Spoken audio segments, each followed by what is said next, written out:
right now in the LFL. I'm very excited to see how this one plays out here for us. And I was wondering right away, Beatdown, are we going to get a Viego ban? Are they going to finally respect Yike? It looks like we got an answer. I think 3 weeks, 4 plays, 4 wins is finally something where they're like, you know what?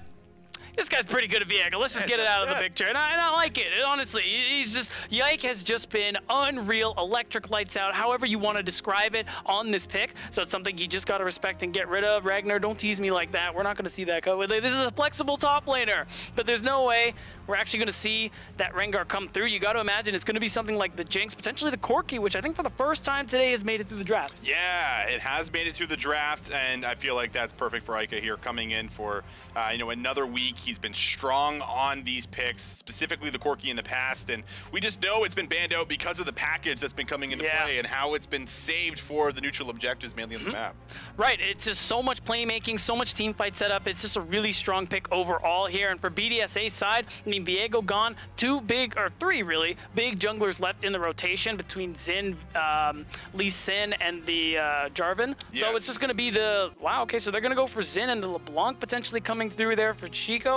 I mean, now LeBlanc is definitely going to be an interesting one. I think it is going to end up being a strong pick if it goes through, just because already when you see the Corki, range is going to be a big thing, right? So BDSA are going to have to either opt into some range of their own or potentially find ways to circumvent the range by taking some of these alternate angles. Certainly, and the Xin Jiao comes through, which means that we're going to finally see Yike on something different. There we go. It's an immediate lock-in, as we would typically see it. Jarvan in the Jinx does absolutely phenomenal, have to force out the flash, and then they have a quick follow-up with the Jhin here as well.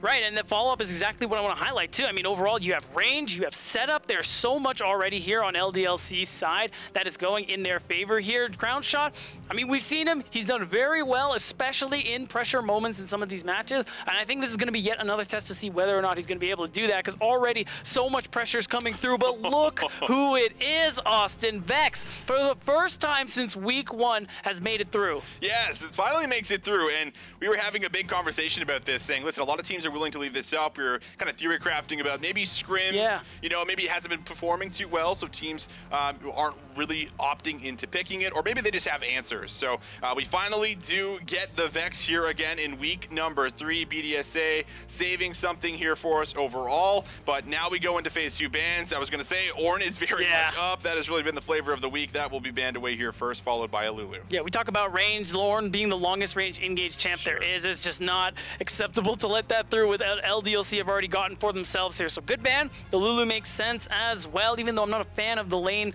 personally paired with the Jinx. If you get out of lane, it is going to be really nice to deal with the poke and things like that coming from the Jhin, coming from the Corki. So now BDSA do technically have enchanter options if they really want to go that route, but I do suspect we're going to see Urdote more on some of the engage kind of stuff. We've seen him on Nautilus. We've seen him on Thresh, even though it's taken out. And I believe he has an Alistar game, maybe?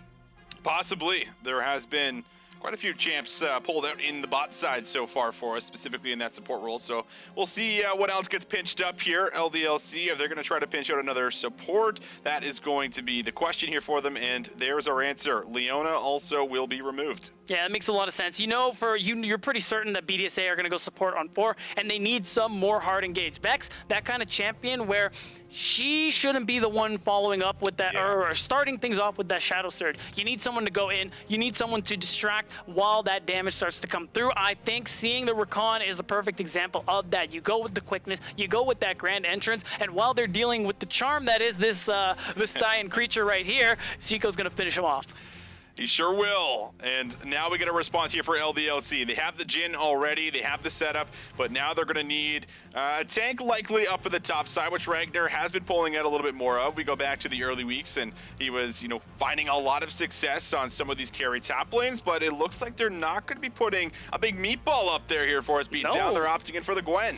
Yeah, you got to imagine they're going to put a meatball in the support role just to really kind of round out this composition. I like the Gwen, especially in Ragnar's hands. The dude has been unreal since week 1. Very flexible player, good looks no matter what he has played, and it's been a lot despite this being only the 6th game here. So I think this is going to be still big overall. When you think about setup with the Jhin, the curtain call, and what's now going to be the Alistar for Joss, all this Gwen is going to need is a little bit of Ghost, and will be just fine navigating these team fights. I actually really like the Alistar pick. I mean, headbutting the Vex, yes. Completely out of the fight after she comes flying in. That's right, layer a lot of the CC. Good into the Jinx as well with the Cataclysm, so a lot of ways to be able to get on the back line, but coming in last is going to be Aggressivu on the Jace. So they're going to be able to add in a lot more poke, but I will say overall a fairly squishy composition coming through here for BDSA, but if they're able to snowball, this team will absolutely be able to come through here with a lot of damage, the long range engage like we already talked about, so we'll see exactly how it fares. And here we go, LDLC, BDSA, they are trying to come away with a dub. This would be big for BDSA if they're able to come away with one. That would be the first loss for LDLC, of course, but looks like they are going to come in with a very early invade, and it feels like LDLC know Yike is in the back, and well, see ya. Don't know. Exit kick walks up. He's going to be shredded, and they're going to flash for the play. Crown shot finds the first blood. Yike can't do anything on the Jarvan, so BDSA, they're able to find success in the level 1 play. I think that was well played. So many reasons here. The fact that Shio's like, oh, guys, he got me. He starts walking away when the core of his team had already snuck into that red buff. Really nice early play. We talked about how important the early game and snowballing is going to be. Well, getting first blood at a minute 20, I think is the perfect way to start things off here. We aren't going to see the recalls yet to spend some of the gold earned here, but of course, still, this is going to be a lot. Yeah, it's going to be a lot here indeed, and just kind of taking a look back on the ward that was placed overall. Dote does end up just coming over the wall, so they get vision on the entire play here, beat down beforehand. They at the very least know that they must have seen that Erdote doubled you over the wall, but maybe at the time you're just like, oh, you know what? Yeah, he must be there, and then you're just not looking at the minimap at the time here. I mean, either way, big punish coming through here onto LDLC. Exit kick starting off the lane with no heal because he tried to use it. Didn't bother with the flash just because, I mean, he was dead. Yeah, that's a tough one. They knew exactly what they were doing, and well, they still got away with it. Yeah. They keep getting away with it. Yeah. Well, there they did, but there it is. First blood at least, so it will be over to Crown Shot, which is probably exactly where you want that gold to go, right? This is a player I think we've been talking a lot about, but Crown Shot gonna go down. He does not have the flash. Exit kick looking for revenge. The fourth shot drops. He wants the reload. Exit kick. Oh, it's not enough.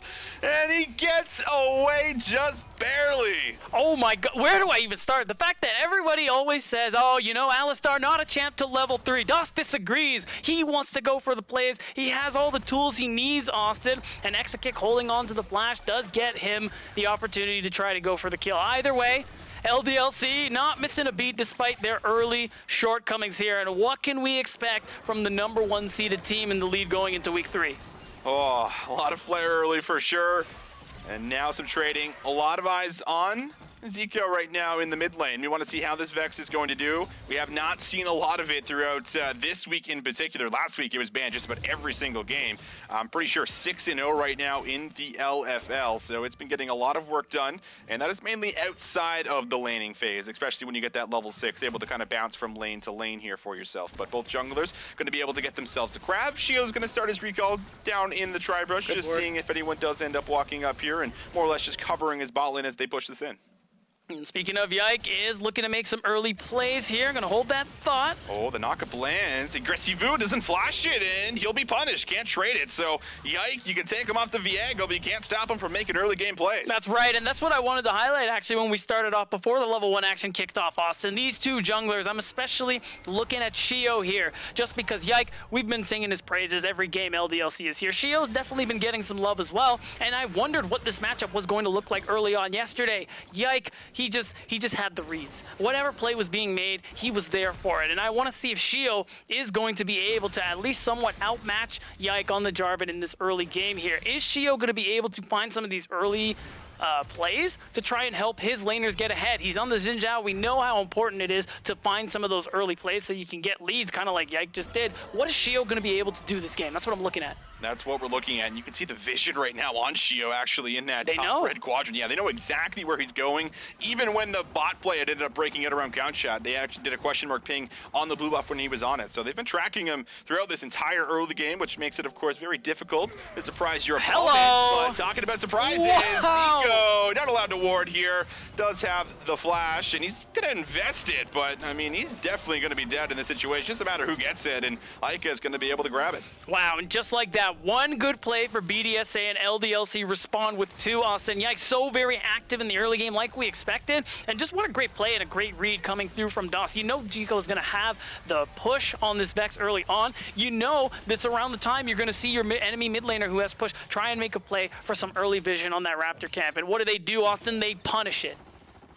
They punish it. Danger pings coming out. Will be a Chemtech Dragon first up for the grabs for either one of these squads that want to start to set up around it. Shio might be eyeing it up. Again, back to the bot side he will go. Resets coming through for the bot lane of LDLC. Very well might just mean it might be a free neutral objective over to BDSA.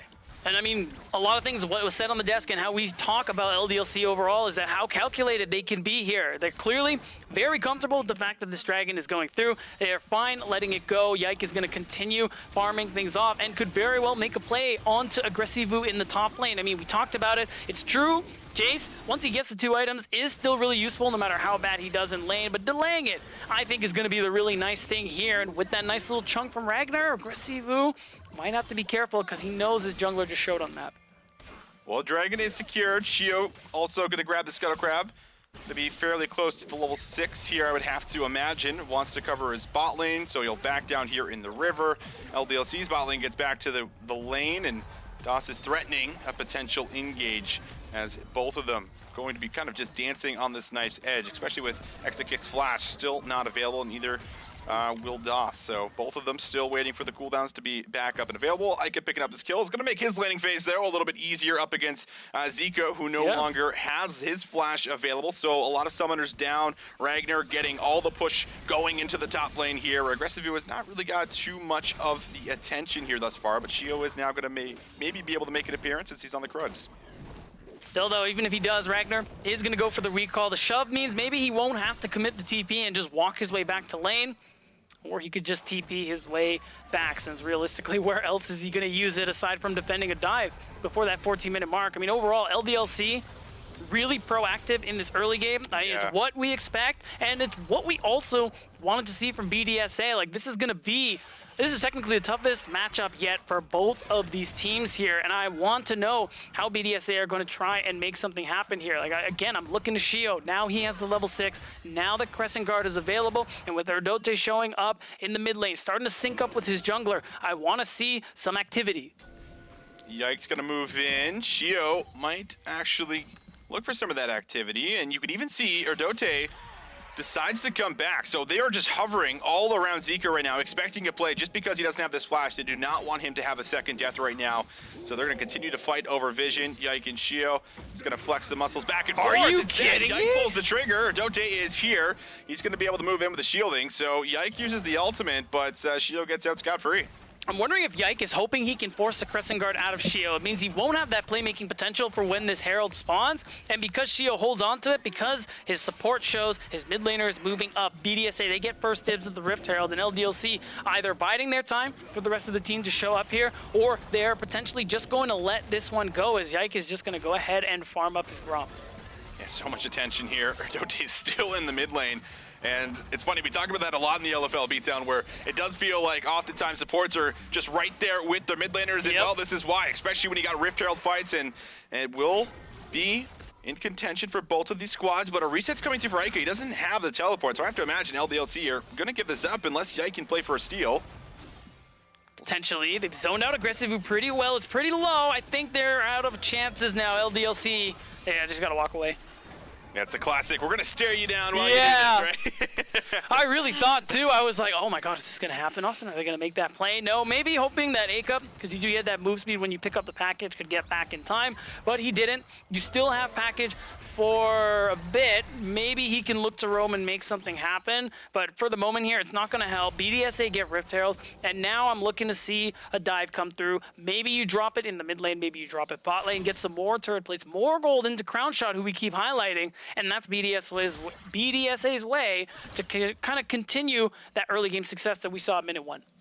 Well, gold lead still very close. It is just that kill, basically separating the two squads as we get closer and closer to that 10-minute mark. Things have slowed down quite a bit, but as you mentioned, more objectives coming into play here for us. The Rift Herald now available, and it is a Dote that grabs the Rift Herald, so maybe looking for something in the bot lane. But to be fair, he's been spending a lot of time around the mid lane here too. Right. Almost looking like Zico is the AD carry of the game with the way that he's been in the mid lane. But you at least have that ability to be able to bounce back and forth. But on top of that, we are now a minute away from the Infernal, and a reset just came through here for exit kicks. So might be looking to try to fight over this one. You do not want BDSA to start dragon stacking here early in the game as well. Yeah, and that's interesting. I just took note that Erdote is actually the one holding on to the Eye of the Rift Herald. So interestingly enough, it's looking like they agree with us. We're gonna probably put that into Crown Shot is what I see when he has the Eye of the Herald there. And that is a good thing just because, you know, your Jinx is gonna be doing a lot of your damage later on into the game. Allowing Crown Shot to be that carry that we know he can be, I think is gonna be one of BDS's way to make something happen here right now, especially with the fact that they're walking back down. Shio's there. Chico's looking to make a move perhaps, but at the moment things are still slow. With Dragon up in 14 seconds, it could easily just be a drop Herald mid and go for Drag. Yeah, they have options available to them. Crown Shot needs to be a little careful. A lot of players hovering down in the bot side right now for LDLC, but now BDSA they're looking to pull the trigger. DOS only level 5, does use the Pulverize, eating up some of this damage. Headbutt throws him away, but he's not going to be able to get out of this one. They'll find the pick, they take down the support, and now BDSA might be able to move here for the second Drake. And this is huge for BDSA, being able to get their second Drake of the game here at about 11 minutes time. Dragon stacking, viable option for them, a good way for them to play for this win condition, and if they want to, they can still drop this Herald on that bottom side of the map there for Crown Shot. Either way, BDSA finally making some plays happen here, evening up the kill score, evening up the gold, and finding their way through this game. And there it is. Dragon goes over. Portals are on the map as we see.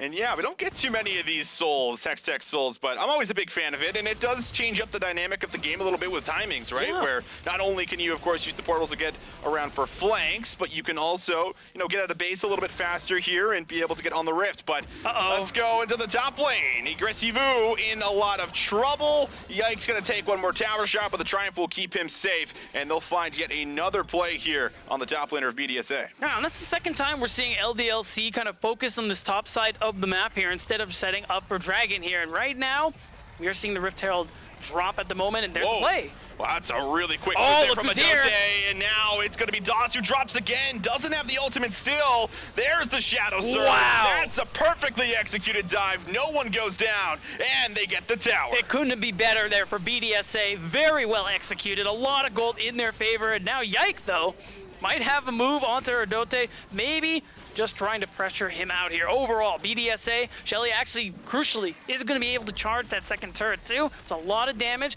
a lot of gold BDSA could pick up later on, but overall, this is the activity that we were looking for here, especially when you have the confirmation that Yike was in the top lane. Yeah, we take a look at this play again, where DOS is still not level 6 as he gets back here. Yeah.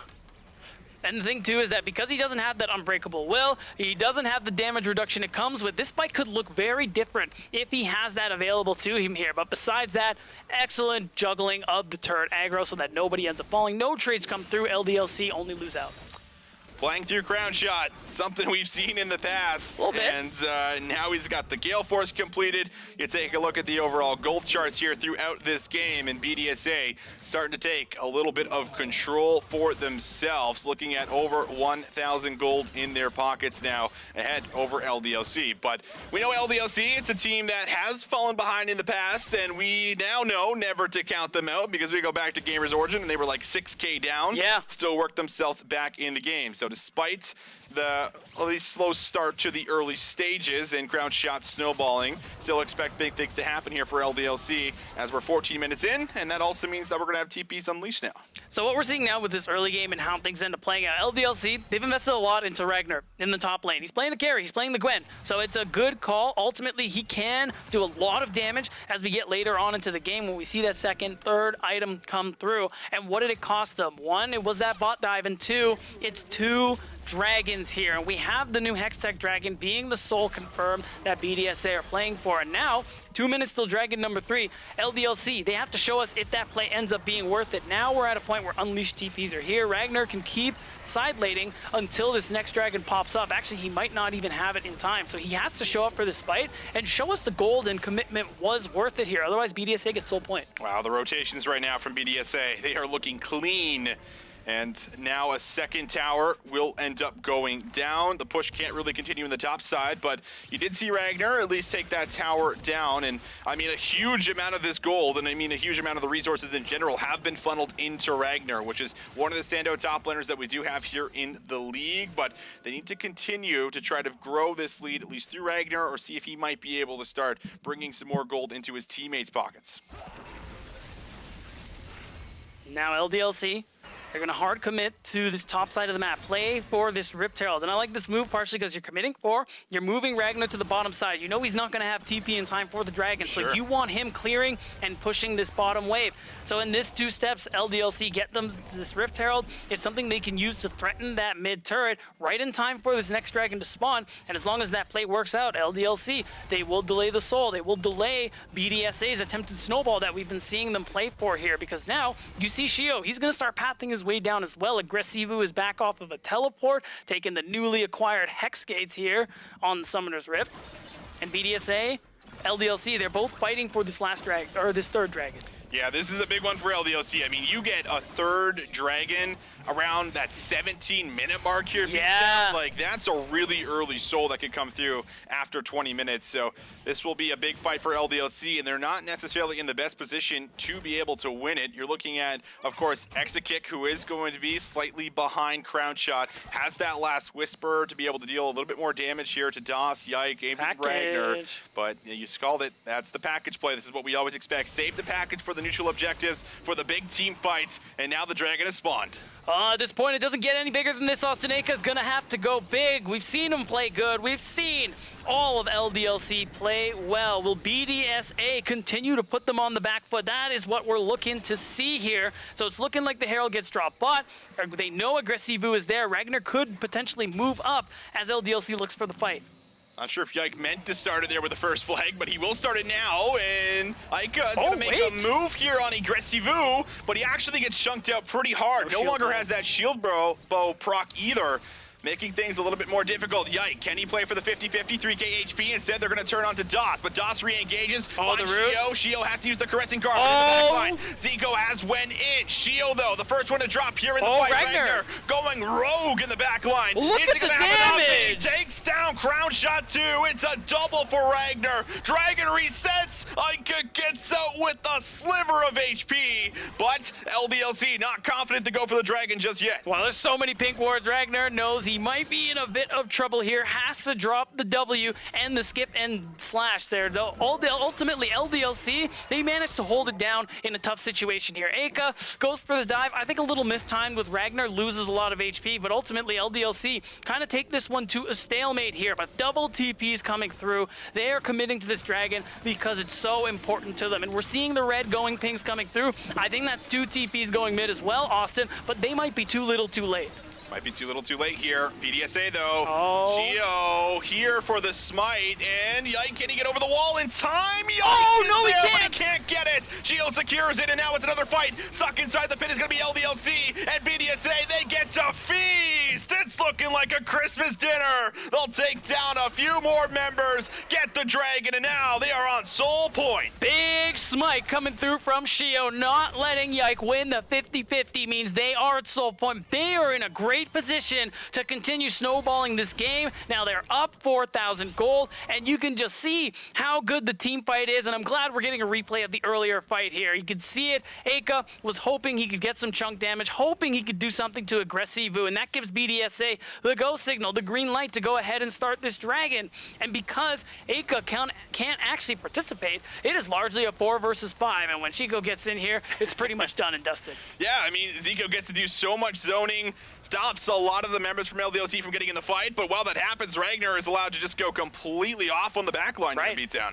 Yeah, and even though he does, he manages to solve things out. The problem ends up being that Yike is a little too slow to come back, partially because of the death timer, because he did lose his, or no, he didn't lose his life, but he had to walk his way down, and you can see it. He's coming. I think ultimately LDLC mistimed it a little bit, needed to wait before they bursted it down to have their jungler in the area, or potentially look for a fight here, but ultimately what they do here is they end up flipping the dragon and they lose. Yeah, I'm not even 100% sure if the smite went off or not, if it was back off cooldown there, unfortunately, for Yike. But either way, the dragon is secured, and well, the action continues. Wow. Go back, and Yike is actually shredded again. They find the pick, and the jungler going down here, and the Baron coming up. They're looking for it right away. The timing couldn't be better, Austin. BDSA are going to run straight for the big purple worm, and they have all the damage they need to burst this one down. You have some ultimates on LDLC's side, but I think ultimately you have to just bide your time and wait for it. Look at Ragnar. He's on the split. He's threatening the inhibitor turret, and with nobody leaving, I mean, ultimately, he's going to get this turret. It's still not worth the trade, but it's something.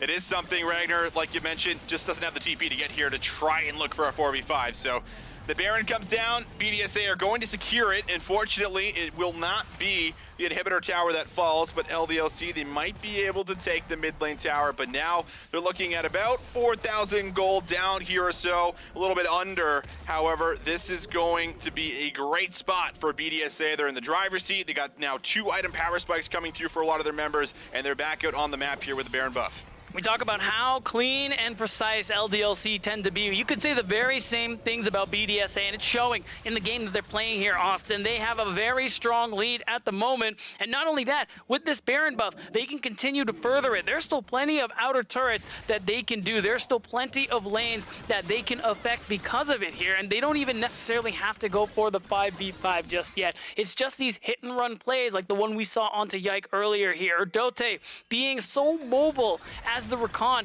allows these plays to happen for BDSA. So LDLC, they really have to back off respect and just bide their time. Well, we've seen LDLC in this position before, but not against BDSA. Right. Do they have it in them to be one of the first teams here in the LFL to give LDLC their first loss? It's looking good at the moment. Another tower going to drop in the mid lane. Now working their way into the mid lane inhibitor. They are shredding it down. Good zoning with the choppers. And while that happens, Ragnar, he's going to be able to get an objective bounty in the top side, but it will be at the cost of the inhibitor in the mid lane. I mean, ultimately, you know that inhib's most likely going down, and there isn't much you can do. So I like it so far that Ragnar has been constantly on the split, trying to trade and get something. They've been lopsided trades. Yeah, I'm thinking of that TikTok meme, Austin, but ultimately LDLC, they're doing all they can at the moment here, and it is not a whole lot. BDSA playing their lives really well, playing this Baron buff very well, and no matter how much they put Ragnar in the side lane, Austin, it's going to come down to the 5v5 very, very soon, and that's where BDSA, that's where they live. That's where they live, man, and oh, BDSA. Could they do it, man? It would be insane because LDLC, I think, have looked so good, and we talked a lot about how this matchup was going to play out here for us. Crown Shot has obviously looked fantastic. He's in a position to be able to carry. You have a lot of members right now here for LDLC that are behind, but still comfort picks coming in. 2 items right now for Rika. I think you are looking at him and Ragnar to really be the saving graces in a lot of these team fights with the help of DOS potentially peeling here for them. But this dragon, 20 seconds, Soul Point. TP's coming in, a lot of attention, about to be drawn to it, and the Baron buff is still active, so you still need to deal with these waves as long as BDSA are in the lanes. Yike almost getting caught out again on the Jarvan, but taking control of the entire jungle is going to be BDSA. Yeah, and this is going to be tough. At least there's no chem fog, but they got to look for something soon. Austin, BDSA, they can start this, they can burst this. Crown Shot is already in the pit, starting it off. Yike has been one of the heroes many times for LDLC. Could he do it again? He said he's going to engage onto Shio right now. That's the flash over the wall. Shio now focused on the dragon, package in the back. There's a lot of damage with the package. Oh, it's Soul. And it's the Soul secured from BDSA. But now look at the with damage. Ragnar. Could he pop off here? This is his moment. He has found one. His teammates able to clean up 2 more. Now just looking to chase down the remaining members of BDSA as they run for the hills. Man, wow, what a great fight coming through from LDLC. They pick up a lot of shutdowns. Even though they don't deny the soul, they do manage to come out on top here and start to even up the goal just a little bit. The problem still is that soul, Austin. BDSA have it for themselves. Every tick of damage applies, well, an extra bit of damage here from the soul's procs. And now, with all the poke and damage coming through, it's going to be tough. And you can see it in this replay. Crown shot, I mean, I like the blue trinket that came up. It ended up revealing like, hey, you know what? We can make the play. Crown shot isn't nearby. Let's try and take Shio. Ultimately, again, Yike keeps missing the 50-50, but it's Ica who keeps them in the game. Oh, it is indeed, and well, Ica with the big ultimate in the back line. Good usage of the Hextech portal there. A beautiful team fight, but LDLC unfortunately still falling short. We look at the live in the bottom left-hand corner, and well, we can see Ica in a bit of trouble. But now we'll see if... Oh, that's my a shot God. blast right there. And I mean, Doss is really under leveled. I think he's level 8 when I looked there for a brief second. And yeah, poof, he's gone off the screen. Magic trick there. Yeah, you made LDLC support disappear. Not a whole lot can be done about that. And Ragnar is trying to look threatening. He has 3.5 items. Smoke-fed member in the game. Oh, dude, that's not cool, man. That's what we talked about, too, right? 0-2 in lane, but you get outside of lane, and somehow Jace is now a different champion than in the past. Yeah, it's the 2-item spike. He's getting towards that Cyril does. And it's the Dragon Soul definitely helps, too. BDSA, they have all the tools they need, Austin. The 2K up, they have the Dragon Soul. One good fight is all it's really going to take here. Well, 3K gold behind. Still possible, but losing this top inhibitor makes things that much more difficult here to try to come back into this game. BDSA slowly closing in at the moment. Ragnar steps up, forces them back. He is one of the key carries right now, but in the back line here, that's got to be Doss, and it is. Could he find an angle? Gio. Oh, I like this. Right into the team. Follows the Shadow Surge. But here comes the Shadow Surge. A lot of damage. Jike is going to go down before the Cataclysm comes through. Now it's Ragnar on the back foot. Could he pop off? How does he get the second with the help of Ica? Curtain call. Down. Ground shot caught in the mix. He can do it. He's alive. Can't hit anyone, and Ragnar is still alive. Finds the double. LDLC, they hold on with the base defense. This is what we know them for, Austin. Playing from behind. LDLC somehow keeping it together just a little bit longer, and now they bought themselves time. They hold on to their top inhibitor, and really the only thing to play for is potentially this Baron. You got death timers. Ragnar, oh, he's daring someone to challenge him as Aggressivu is gonna have to back up. Oh, this Baron here. alive and active. Doss can take the blast cone over the wall. The chase about to commence.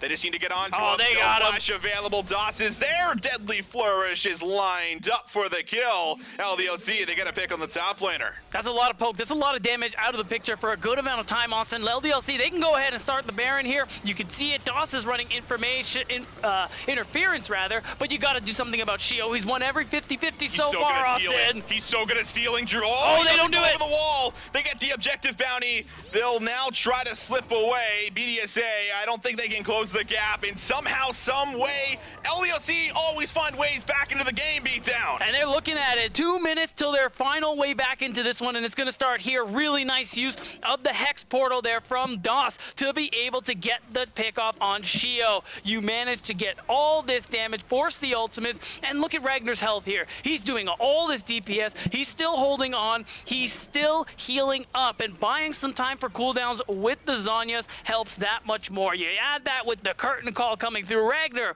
manages to go super clutch for the squad. Ragnar 7-1-3. Got a lot of those objective bounties in the side lanes to make sure his team stayed in the game, actively trading on the map.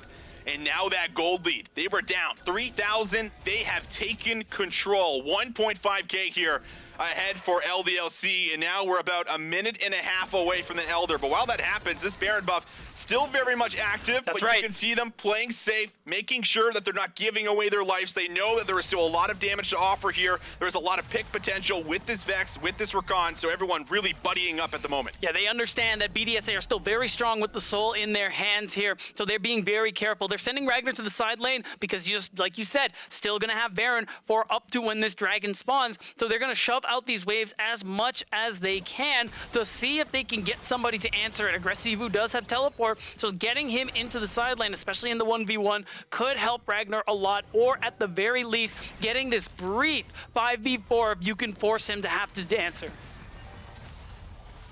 Looks like everyone waiting to see if Exakick walks up a little too far for this wave, but he knows better, and he is not going to go investigating as of just yet. He's got his teammates down in the jungle, so I think he's going to walk up to the wave, and Ragnar, well, that probably should scare the rest of BDSA off, I'd have to imagine right now, as he is 4 items strong, has the Oblivion Orb on top of it. He is so juiced up at the moment. And, well, you're going to need a lot of that juice for this fight. 25 seconds away now from the Elder. Well, luckily for LDLC, Ragnar is the CEO of Booster Juice, Austin. This dude is fed out of his mind. He's back from shoving in that top wave, and he is going to be the one to keep an eye on. He's the big damage dealer here. Between him and DOS's setups, which have been so good, that is the only way LDLC can close this one out. BDSA looking to do the same thing. Watch the Shadow Surge. Watch Erdote with the quickness. There's so much teamfight tools. This whole fight is going to be on a knife's edge. Shio securing every single dragon thus far.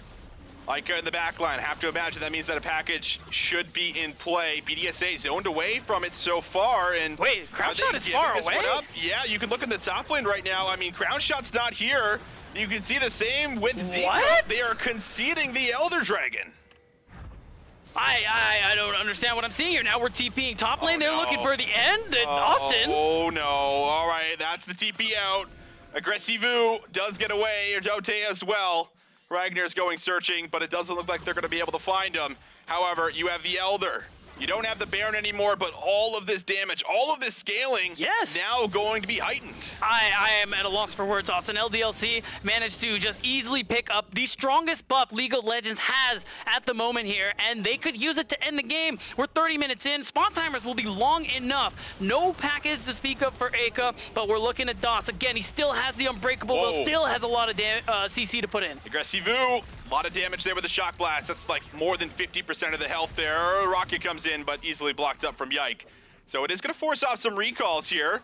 And they could look for a TP back. Ica does have his TP available if they want to continue to try and siege. But a lot of this poke coming through right now. Aggressivu, really the main reason that they're not actually on any of the turrets right now. And it's got to be part of why they're okay letting this Elder buff go, just because of the fact that they have a lot of wave clear, they have a lot of poke coming through from Aggressivu, and you can see how much pressure it applies to the members of LDLC. So at the moment, we're still, I think a minute away from this Elder buff expiring, 30 seconds to a minute here. LDLC realistically only have one more opportunity to do something with it. So interestingly enough, even though LDLC got the Elder, BDSA let it go in what could have been a calculated move to just buy themselves some more time.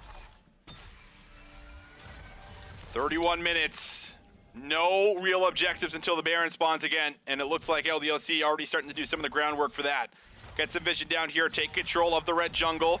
You are in a position, though, if anyone does misstep, BDSA stacking up in the brush, also making sure that they fight back.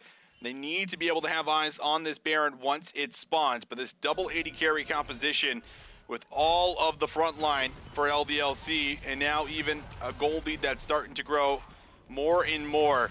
Things looking fantastic as we're heading into the late game here of the game 3 on the day.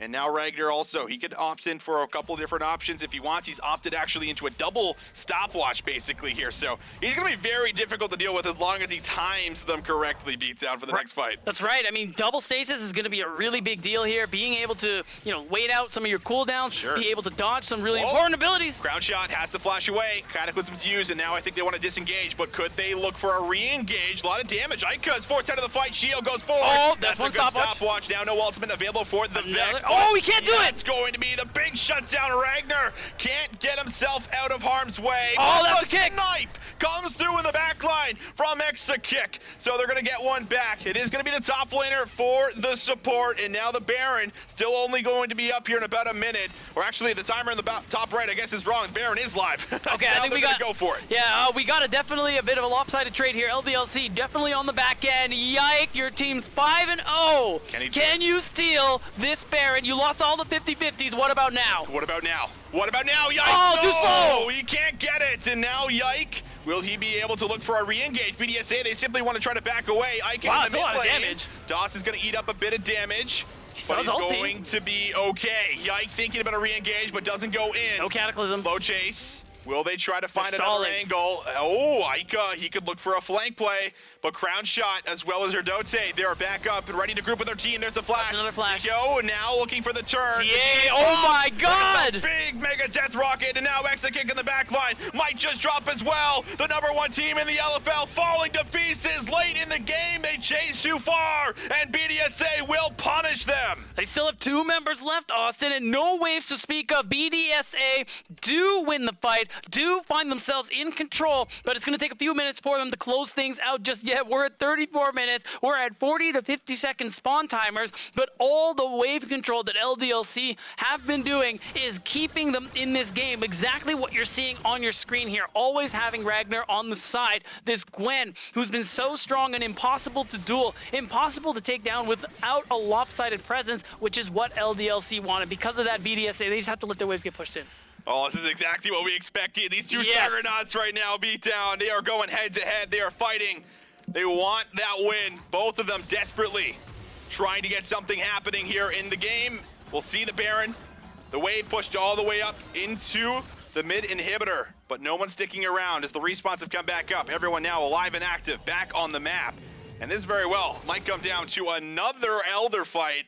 And I can't imagine BDSA are looking to give this one over for free. Oh my god, look at the damage charts here. Crown Shot, the second most, 11,000 more by Aggressivu on the Jace. The damage has just been unreal.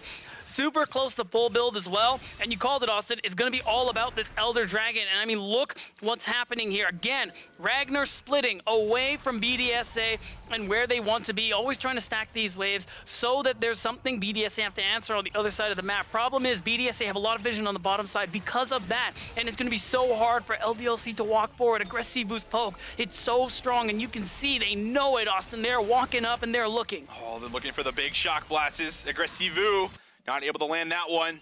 Package. It is available. Aika, will he decide to take it here? He's finding a window to be able to take it and use it. And now here we go. 10 seconds away from the Elder. LDLC, they have to start working themselves up the map to be able to get close to the river. No more second chances, Austin. This is for all the marbles. No matter who wins it out in this fight, they should have the ability to close the game. Extra kick. He's down to about 50% HP. Yike, a little bit isolated. Oh, no Shadow Surge. That's big. Shadow Surge not being available for this fight might hurt a bit, but Yike, he's actually just getting... Oh, they got him. They'll take him down. What are we looking at in the backline here? They haven't been able to find Aggressivu. LDLC in a lot of trouble. TP out, it looks like. He's TPing in the base. Now they're looking to see if they can try to threaten a back door. DOS is just stalling away the rest of the BDSA members, and meanwhile, they've been able to find Aggressivu. DOS is going to drop. Ragnar's in the base. What is going on? I have no idea. He has the Zonias to play for. He can go for the 1v1. Oh my god, the damage! Ragnar might be able to do it, Austin. He's winning the 1v1. Oh my god! The bot lane is coming. Ragnar's doing it all by himself.